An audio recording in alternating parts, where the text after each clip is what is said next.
Hey guys, this is doctor Saurabh Jain और आज इस वीडियो में हम बात करेंगे एक बहुत इंपॉर्टेंट टॉपिक है बहुत सारे बच्चों के लिए जिनको कम कट ऑफ की रिक्वायरमेंट है। देखो, हम जब बात करते हैं कट ऑफ की तो मोस्टली हम बात करते हैं जनरल कैटेगरी की, ऑल इंडिया कट ऑफ की, है ना। मतलब जो इस बार करीब 560 के आसपास गया था।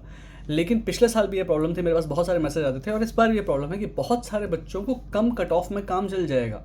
कई बच्चों को सिर्फ 400 नंबर चाहिए, क्योंकि या तो डिफरेंट टाइप्स का कोटास जो अवेलेबल हैं वो कोई बच्चा है, या फिर बहुत सारे स्टेट्स की कट ऑफ ही कम जाती है, या फिर कई बच्चों का बहुत स्टार्टिंग से डिसाइडेड होता है कि उनको प्राइवेट कॉलेज से ही एमबीबीएस करना है। उनके पेरेंट्स का भी ये होता है कि बस आप इतने नंबर ले आओ कि आपको एक अच्छे प्राइवेट कॉलेज में हम एडमिशन करवा दें। सो ये वीडियो है उन बच्चों के लिए जिनको कम कट ऑफ की रिक्वायरमेंट है। ऑल्दो ये एक बेसिक वीडियो है जो हर किसी के काम का है, और मैं आपको बेसिक फंडामेंटल चीज़ें बताऊंगा जो मिनिमम तो आपको करनी ही है, ताकि कम से कम आपके स्कोर इतना तो आए कि आप कह सको कि हाँ, हमने साल भर तैयारी की थी एग्ज़ाम की। वो जो मुझसे कांटेक्ट करना चाहते हैं तो मुझे ईमेल कर सकते हैं या मुझे डायरेक्टली टेलीग्राम कर सकते हैं डॉक्टर सौरभ एम्स पर। Okay, and if you want to join my mentorship programme you for that also you can Telegram में। तो चलो सबसे पहले बात करते हैं कि क्या करना चाहिए। देखो, अगर मान लीजिए आपको कम कट ऑफ की रिक्वायरमेंट है, पहली चीज़ जो बच्चे मुझसे पूछते हैं कि सर अगर मुझे कम कट ऑफ की रिक्वायरमेंट है तो मेरा फोकस किस चीज़ पर होना चाहिए, मेरा फोकस मेरे सिलेक्शन पर होना चाहिए या फिर मुझे कोशिश करनी चाहिए कि मुझे अच्छे से अच्छा कॉलेज मिले। तो देखो, ये आपका पर्सनल चॉइस है कि आप क्या चीज़ टारगेट कर रहे हो। आप अच्छे से अच्छा कॉलेज जाना चाह रहे हो या फिर आप बेयर मिनिमम इतना करना चाह रहे हो कि आपका सिलेक्शन हो जाए, है ना। क्योंकि हमको दोनों चीज़ें लेकर के चलनी है और टॉप रैंक की बात बहुत बाद में आती है, सबसे पहले आप अपना सिलेक्शन ही सिक्योर करते हो। So you can target any good college. अगर आपको प्रिपरेशन करनी है तो आप किसी भी अच्छे कॉलेज का भी टारगेट कर सकते हो। जो स्ट्रैटेजी मैं बता रहा हूँ उसमें दोनों ही चीज़ें कवर हो जाएंगे। मतलब आपका सिलेक्शन का काम भी कवर हो जाएगा, और अगर आपको उससे ऊपर कुछ अच्छा कॉलेज मिल सकता होगा, आपने मेहनत कर रखी होगी, तो वो भी मिल जाएगा। क्योंकि देखो क्या होता है, एग्ज़ाम की प्रिपरेशन में 4 तरह की स्ट्रैटेजीज होती है ना। ये होती है, एक होता है रिस्क और एक होता है हमारा रिवॉर्ड। ठीक है, 4 तरह की स्ट्रैटेजी होती है। एक स्ट्रैटेजी वो होती है जिसमें बहुत हाई रिस्क होता है लेकिन रिवॉर्ड भी उतना हाई होता है। ये वो लोग हैं जो सीधे एम्स की तैयारी कर रहे हैं। ठीक है, ये वो बंदे हैं जो सिर्फ एम्स के लिए टारगेट बना के बैठे हुए हैं। तो ये फ्रॉम द वेरी बिगनिंग सिर्फ एम्स पर ही फोकस करते हैं। इनको फिजिक्स भी अच्छी करनी है, केमिस्ट्री भी अच्छी करनी है, बायो भी अच्छी करनी है, ये सारा कुछ अच्छा करने की कोशिश करते हैं। फ्रॉम द वेरी स्टार्ट सब कुछ लेकर के चलते हैं। अगर इनका एग्जाम निकल गया तो निकल गया, नहीं निकला तो ये क्या हो जाता है, इनकी कभी कभी हालत ये हो जाती है कि लास्ट में इनके 400 नंबर भी नहीं आ रहे होते हैं। क्यों? क्योंकि इनने साल भर बहुत ज़्यादा ह्यूज क्वांटिटी ऑफ ऐसे क्वेश्चंस किए होते हैं, इतनी टफ बुक्स करी होती हैं जो बुक्स इनके बस की नहीं थी, बाद में रिवाइज नहीं हो पाई। तो ये होती बहुत high risk high rewarding strategy कि अगर आप सेलेक्ट हो गए तो हो गए, नहीं हुए तो आप नहीं हुए। ठीक है, दूसरे तरह की स्ट्रैटेजी जो लोग यूज़ करते हैं दैट इज़ जिसमें रिस्क तो कम है लेकिन रिवॉर्ड बहुत ज़्यादा है। ठीक है, रिस्क कम है और रिवॉर्ड ज़्यादा है। ये कौन सा चीज़ हुआ? तो इसमें क्या होता है, ये वो लोग होते हैं जो फोकस करते हैं मोस्टली बायो पर और केमिस्ट्री पर। They focus mostly on bio and chemistry. इन दो सब्जेक्ट्स को वो बहुत अच्छे से करके चलते हैं। इसमें रिस्क कम होता है क्योंकि उनको पता है कि वो फिजिक्स नहीं करके जा रहे हैं लेकिन अपना बल्क ऑफ द चीज़ करके जा रहे हैं। और अगर उनका सिलेक्ट हो जाते हैं तो उनका रिवॉर्ड उनको बहुत हाई मिल सकता है कि एटलीस्ट उनको एक सीट तो मिल जाएगी, और टाइम मिला तो वो फिजिक्स भी कर पाते हैं, जिससे उनकी रैंक भी इंप्रूव हो जाएगी। तीसरे तरह के बच्चे वो होते हैं जो लो रिस्क लेते हैं लेकिन उसमें रिवॉर्ड भी लो है। ये वो बच्चे होते हैं जो सिर्फ बायो करके जाते हैं। अब देखो, सिर्फ बायो के साथ प्रॉब्लम ये है कि आप क्वालिफाई तो कर जाओगे एग्जाम, ठीक है, पर जरूरी नहीं है कि आपका सिलेक्शन हो जाए, क्योंकि सिर्फ बायो से काम नहीं चल सकता। आपको केमिस्ट्री फिजिक्स थोड़ी बहुत तो करनी पड़ेगी। और एक तरह के बच्चे जो वो होते हैं जो बहुत हाई रिस्क लेते हैं लेकिन इनको रिवार्ड मिलता है बिल्कुल नील बटा सन्नाटा, और ये वो बच्चे हैं जो साल भर लगे होते हैं हमारी केवल फिजिक्स करने में। ठीक है, ये वो लोग हैं जो सिर्फ फिजिक्स कर रहे होते हैं। तो अगर आप सिर्फ फिजिक्स करके सोच रहे हो कि आप सिलेक्ट हो जाओगे, आप बिल्कुल गलत हो। अगर आप सोच रहे हो कि आप बहुत हाई रिस्क और बिल्कुल टॉप क्लास प्रिपरेशन करोगे बिल्कुल स्टार्टिंग से, अगर आप मैनेज कर लेते हो, ठीक बात है, नहीं कर पाओगे तो भी आप गलत हो। ठीक है, सिर्फ बायो करके आप सेलेक्ट नहीं हो सकते। हालांकि अगर आपको कुछ नहीं आ पाता, कुछ नहीं कर पा रहे तो सिर्फ बायो कर लो। सबसे ऑप्टिमल स्ट्रेटजी होती है वो जिसमें आप बायो और केमिस्ट्री दोनों को ढंग से करके जाते हो और फिर बचे हुए टाइम में आप फिजिक्स करते हो। तो आज इस वीडियो में हम उसी बारे में बात करेंगे, क्योंकि जिन बंदों को कम कट ऑफ की रिक्वायरमेंट है उनका काम सिर्फ और सिर्फ बायो केमिस्ट्री से बहुत आराम से चल सकता है। सबसे पहला काम जो आपको करना है वो ये है कि आप एटलीस्ट कोई एक टेस्ट सीरीज़ ज्वाइन करो। ठीक है, टेस्ट सीरीज़ हमको इसलिए नहीं ज्वाइन करनी है क्योंकि टेस्ट सीरीज़ बहुत अच्छी होती है, कि टेस्ट सीरीज़ के क्वेश्चंस बहुत अच्छे होते हैं, कि टेस्ट सीरीज़ के दम पर ही सिलेक्शन होता है। टेस्ट सीरीज़ आपको एक शेड्यूल देती है, आपको सिर्फ और सिर्फ एक शेड्यूल की रिक्वायरमेंट है जिसके हिसाब से आप टाइमली अपना सिलेबस कंप्लीट करते चलो। That's why you need a test series. Okay, और टेस्ट सीरीज़ के हिसाब से अपना बायो और केमिस्ट्री का सिलेबस कम से कम कंप्लीट करते चलो। फिजिक्स जितना हो पाए ठीक है, नहीं हो पाती तो फिजिक्स आपको क्लास 12th के फिजिक्स के कुछ इंपॉर्टेंट चैप्टर्स ढंग से करके जाने हैं, ताकि आप फिजिक्स में 40-50 नंबर लेकर के आ पाओ, उतने में आपका काम चल जाएगा।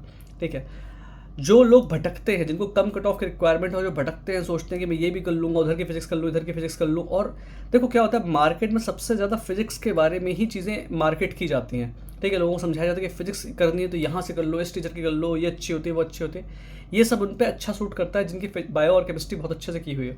जिनकी बायो और केमिस्ट्री अच्छे से की हुई नहीं है, उनके पास फिजिक्स करने का टाइम नहीं है। किसी लेवल की फिजिक्स करने का टाइम तुम्हारे पास नहीं है। पहले अपनी बायो और केमिस्ट्री सही करो, तब जाके पहले बेसिक लेवल ऑफ फिजिक्स सही करना, एटलीस्ट एमसीक्यू लेवल के, उसके बाद हाई फाई की सोचो।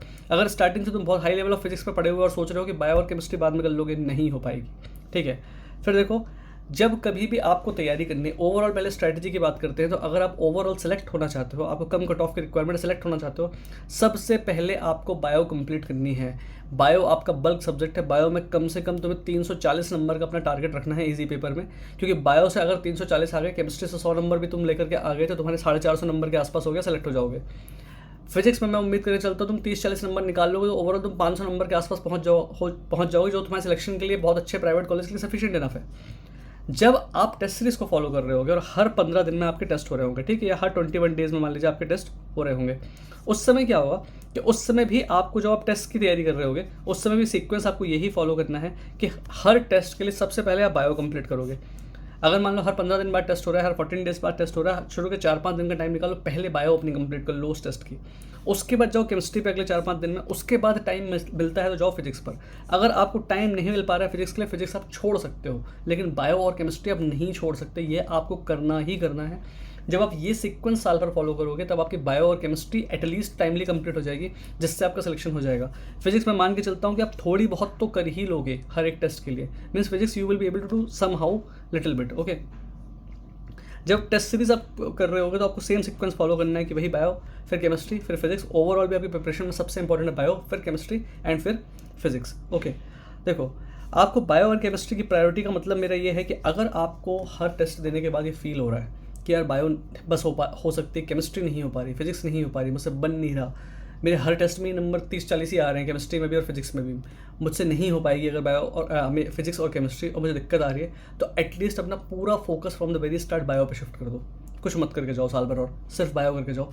एटलीस्ट 300-325 नंबर अगर तुम बायो में ले आओगे, फिजिक्स केमिस्ट्री में अगर तुम कुछ नहीं तो 40-40 नंबर भी अगर ले आओगे तो तुम अप्रॉक्सीमेटली 400 नंबर के आसपास पहुंच जाओगे, जितने में मोस्ट प्रॉब्लम तुमको स्टेट से सीट मिल जाएगी। ठीक है, ये पूरी स्ट्रैटेजीज मैं बता रहा हूँ लो कट ऑफ वालों के लिए, क्योंकि भैया तुम्हारे अगर तुमको कम कट ऑफ की रिक्वायरमेंट और तुमसे पढ़ाई नहीं हो रही तो एटलीस्ट बायो करके जाओ, उतने के बेसिस सिलेक्शन तुमको मिल जाएगा। क्योंकि बहुत अखरता है उन लोगों को जिनको कट ऑफ भी कम रिक्वायर्ड है, घर वाले कह रहे हैं कि चलो हम प्राइवेट में एडमिशन करवा देंगे, तुम केवल ढंग के नंबर ले आओ, 400 नंबर ले आओ, 400 नंबर भी नहीं आ पा रहे। और ऐसा नहीं कि बच्चे ने मेहनत नहीं करी, बच्चे ने मेहनत करी, उसने बहुत कुछ किया, लेकिन उल्टे सीक्वेंस में किया। पहले फिजिक्स कर ली, फिर केमिस्ट्री करी, उसके बाद टाइम बचा, फिर बायो पे आ गए। लास्ट में क्या होता है, बच्चे जब बिल्कुल कुछ नहीं मिल रहा होता तो बायो पे आते हैं, लेकिन लास्ट में बायो एकदम से हो नहीं पाती, 3 महीने में बायो नहीं हो सकती आपकी।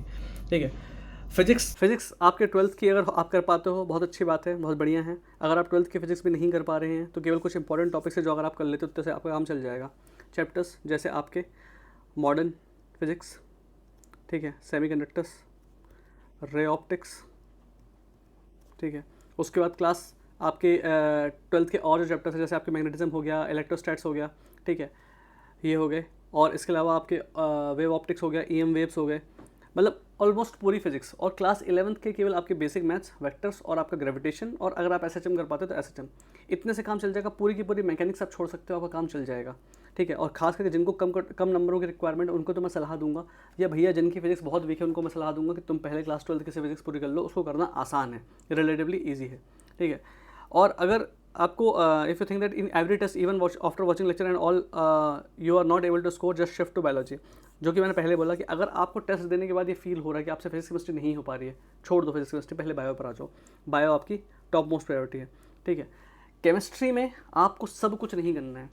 केमिस्ट्री में आपको इनऑर्गेनिक ऑर्गेनिक में स्टिक करना है NCERT पर, मतलब आपको समझने के लिए लेक्चर्स देखने हैं, नोट्स आप कर सकते हो, लेकिन कंटेंट आपका सिर्फ NCERT का ही होगा, इनऑर्गेनिक में भी और ऑर्गेनिक में भी। अगर आप NCERT बहुत ज़्यादा पीछे भागोगे, खास करके जिनको कम कट ऑफ की रिक्वायरमेंट है, फिजिक्स और फिजिकल इन दो के NCERT के चक्कर में मत पड़ना, टफ है, टाइम ज़्यादा लगता है, आप नहीं कर पाओगे। ये आपकी लास्ट प्रायोरिटी होनी चाहिए। और अगर आपको कम कट ऑफ की रिक्वायरमेंट है और उतना ही आप कर पा रहे हो तो ये आपकी लिस्ट के अंदर होना ही नहीं चाहिए, टू डू लिस्ट के अंदर।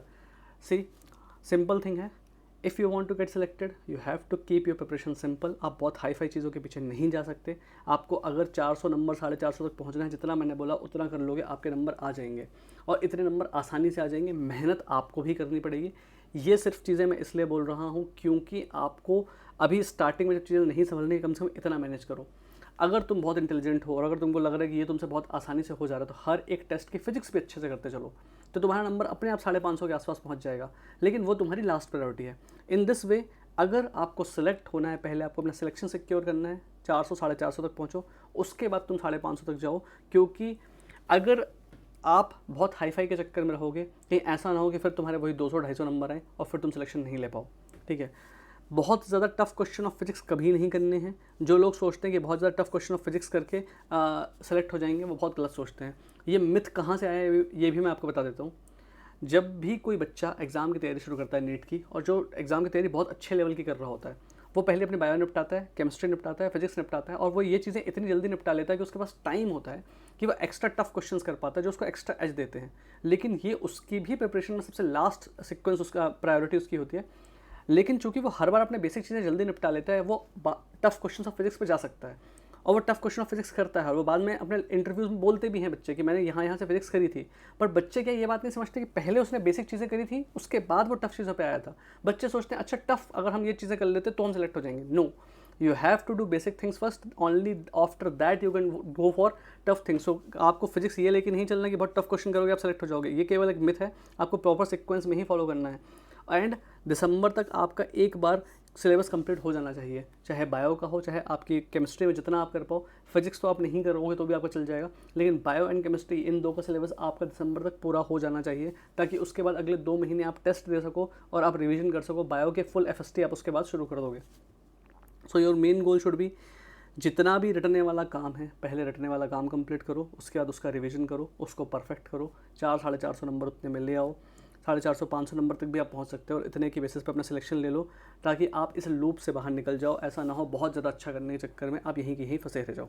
ठीक है, एंड फिजिक्स में you can just do basic things, you can get selected, you don't have to go for very hi fi things.